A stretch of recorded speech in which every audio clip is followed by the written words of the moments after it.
And Shen here. I just wanted to give you a quick overview about a customizable character sheet for 2d6 role-playing games such as Traveler and Cepheus.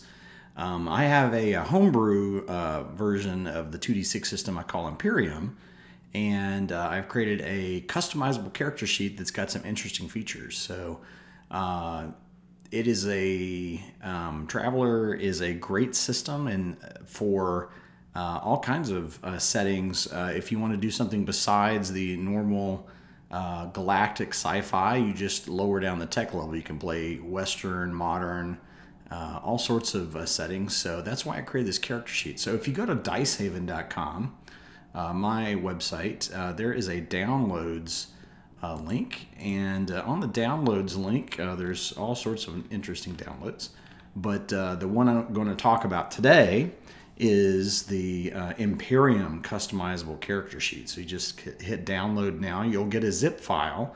It'll have a filled character sheet as an example, as well as a blank character sheet, as well as some logos. So let me show you how that works. So this is the blank character sheet with the Imperium logo, but for today's exercise I want to show you the filled example to show you what it looks like in practice, because there's some little interesting tricks that I'm using.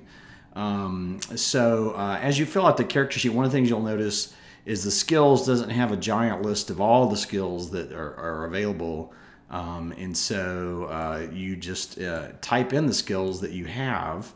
So if I didn't have medic, I could just delete that. A lot of these fields dynamically increase or decrease the font size based on the number of lines, and so if you want to change how big the font is, in this case I can just add an extra carriage return and it'll have the same font size as the other columns. So anyway, this is a quick compact way to list your skills and specializations.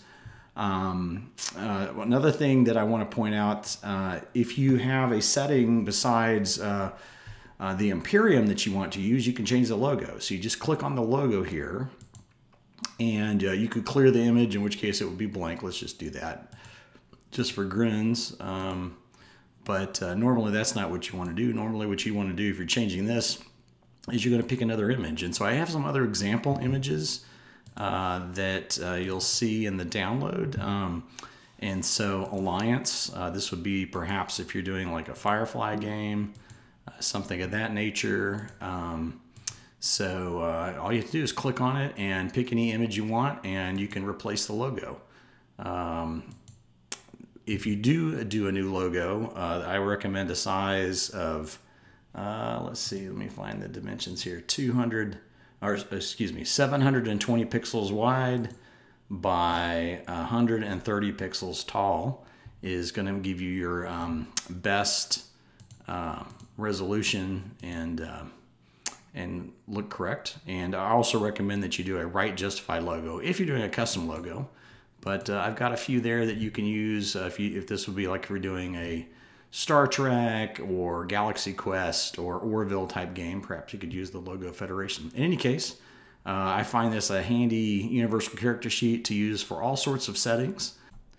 I hope you found this video helpful. Please like and subscribe to my channel and click the bell icon to get new video updates.